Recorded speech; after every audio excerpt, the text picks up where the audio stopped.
शुक्र है कौरवों ने नहीं बनाया महाभारत के इस परमवीर योद्धा को अपना सेनापति।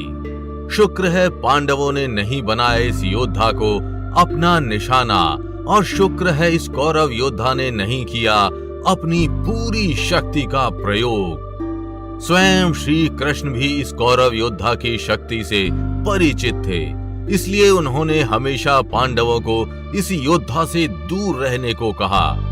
स्वयं भीम और अर्जुन भी महाभारत के इस परमवीर योद्धा से भय खाते थे तथा उन्होंने कभी भी इस कौरव योद्धा से युद्ध नहीं किया। वास्तव में आज हम आपको जिस कौरव योद्धा के बारे में बताने जा रहे हैं वो महाभारत का सोता हुआ शेर था, जिसे जगाने की हिम्मत ना तो कौरवों में थी और ना ही पांडवों में। स्वयं पितामह भीष्म, गुरु द्रोण और श्री कृष्ण भी इनकी शक्तियों के कायल थे। अनेकों भयानक दिव्यास्त्रों का ज्ञान होने के बावजूद इस योद्धा ने कभी उनका प्रयोग नहीं किया। तो आखिर कौन था ये कौरव योद्धा? क्यों दिया उसने कौरवों का साथ? और क्या हुआ तब जब दुर्योधन ने उठाए इस योद्धा पर प्रश्न? जानने के लिए वीडियो को अंत तक जरूर देखिएगा, लेकिन वीडियो शुरू करने से पहले जय श्री कृष्ण कमेंट करना बिल्कुल भी मत भूलिएगा। भगवान श्री कृष्ण की कृपा आपके घर परिवार पर सदैव बनी रहेगी।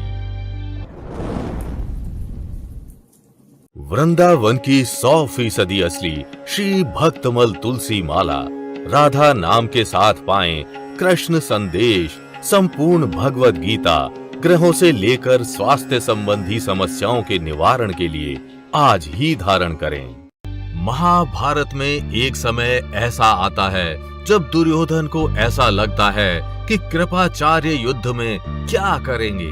वे तो एक साधारण ब्राह्मण हैं, उनका युद्ध से क्या संबंध। दुर्योधन अपने मन में आए इस विचार को पितामह भीष्म से साझा करता है। तब पितामह भीष्म दुर्योधन को कृपाचार्य की वास्तविक सच्चाई बताते हैं, जिसे सुनने के बाद दुर्योधन के कृपाचार्य के प्रति विचार बदल जाते हैं। भीष्म ने बताया कि सप्त ऋषि गौतम के पोते और ऋषि शरद्वान के पुत्र कृपाचार्य एक या दो नहीं बल्कि पूरे 60,000 महारथियों को अकेले हराने की क्षमता रखते हैं। वृद्धावस्था में भी कृपाचार्य महारथियों के भी महारथी हैं तथा अपने पिता शरद्वान के समान ही अनेकों युद्ध विद्याओं में माहिर हैं। कृपाचार्य का जन्म भगवान शिव के पुत्र कार्तिकेय की तरह ही सरकंडे से हुआ है। वे चाहे तो पांडव सेना में हाहाकार मचा सकते हैं, परंतु वे इस बात को भी जानते हैं कि धर्म पांडवों के साथ है, इसलिए वे अपनी पूरी शक्ति का प्रयोग नहीं कर रहे। वरुणास्त्र, अग्न्यास्त्र, इंद्रास्त्र और ब्रह्मास्त्र का ज्ञान रखने वाले योद्धा कृपाचार्य कोई साधारण ब्राह्मण नहीं बल्कि भगवान परशुराम और गुरु द्रोण के समान ही शास्त्र और शस्त्र का ज्ञान रखने वाले एक महावीर ब्राह्मण है। कृपाचार्य की सच्चाई जानने के बाद स्वयं दुर्योधन भी हैरान हो गया और उसने उस वीर ब्राह्मण योद्धा को सामान्य समझना बंद कर दिया। हस्तिनापुर के कुलगुरु कृपाचार्य अनेकों भयानक अस्त्रों से लेकर दिव्यास्त्रों तक का ज्ञान रखते थे। राजा शांतनु के जाने के बाद भीष्म पितामह ने ही उन्हें अपने कुरु वंश का कुलगुरु बनाया था।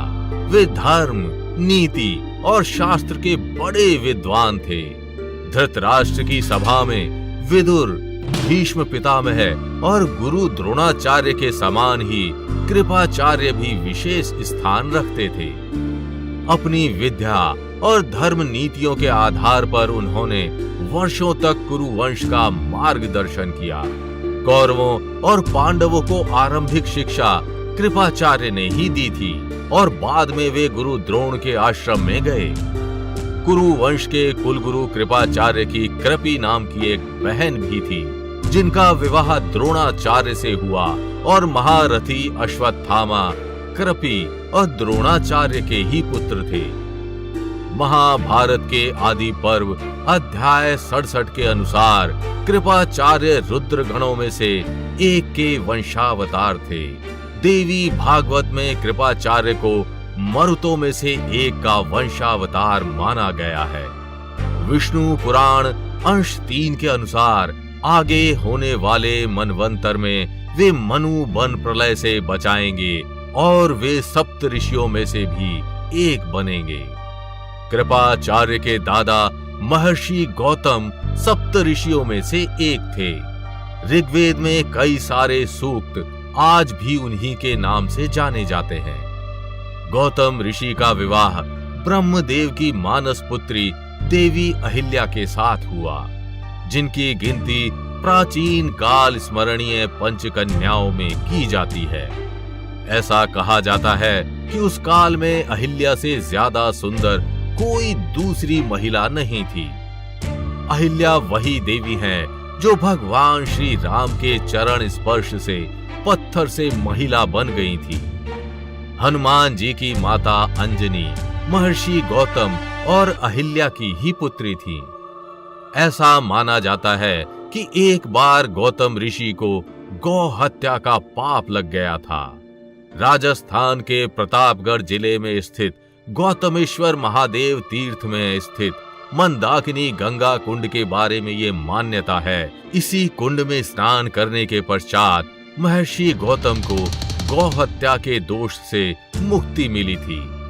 इसके पश्चात महर्षि गौतम ने यहाँ महादेव की आराधना करके एक स्वयंभू शिवलिंग प्रकट किया था, जो आज भी उन्हीं के नाम पर गौतमेश्वर महादेव के नाम से जाना जाता है। गौतम ऋषि के पुत्र का नाम शरद्वान था, जिनका जन्म बाणों के साथ हुआ था। उन्हें वेदाभ्यास में थोड़ी भी रुचि नहीं थी तथा धनुर्विद्या से उन्हें अत्यधिक लगाव था। शरद्वान धनुर्विद्या में इतने निपुण थे कि देवराज इंद्र भी उनसे भय खाते थे। इंद्र ने उन्हें साधना से डिगाने के लिए नामपदी नामक एक देव कन्या को उनके पास भेज दिया। उस देव कन्या के सौंदर्य के प्रभाव से शरद्वान इतने काम पीड़ित हुए कि उनकी उत्तेजना का असर वहां पड़े सरकंडे पर गिर गया। वो सरकंडा 2 भागों में विभक्त हो गया, जिसमें से एक भाग से कृप नामक बालक उत्पन्न हुआ और दूसरे भाग से कृपि नामक कन्या उत्पन्न हुई। इन दोनों को जंगल में छोड़ शरद्वान वहां से चले गए। भीष्म पितामह के पिता शांतनु इन बच्चों को जंगल से हस्तिनापुर ले आए और इनका पालन पोषण करने लगे। शरद्वान ने अपने ध्यान साधना के दम पर ये देख लिया और वे गुप्त तरीके से कृप के पास आकर उनको वो सभी विद्याएं सिखाने लगे जो वे जानते थे। इस प्रकार कृप नामक वो बालक अपने पिता के समान ही वीर और विद्वान बन गया। अनेकों भयानक दिव्यास्त्रों से लेकर शास्त्रों तक का ज्ञान रखने वाला कृप नामक वही बालक आगे चलकर कृपाचार्य कहलाया। तो क्या आप कृपाचार्य की इस कहानी से परिचित थे? हमें कमेंट करके जरूर बताइएगा। और अगर वीडियो अच्छी लगी हो तो इसे लाइक व शेयर कर चैनल को सब्सक्राइब करना बिल्कुल भी मत भूलिएगा।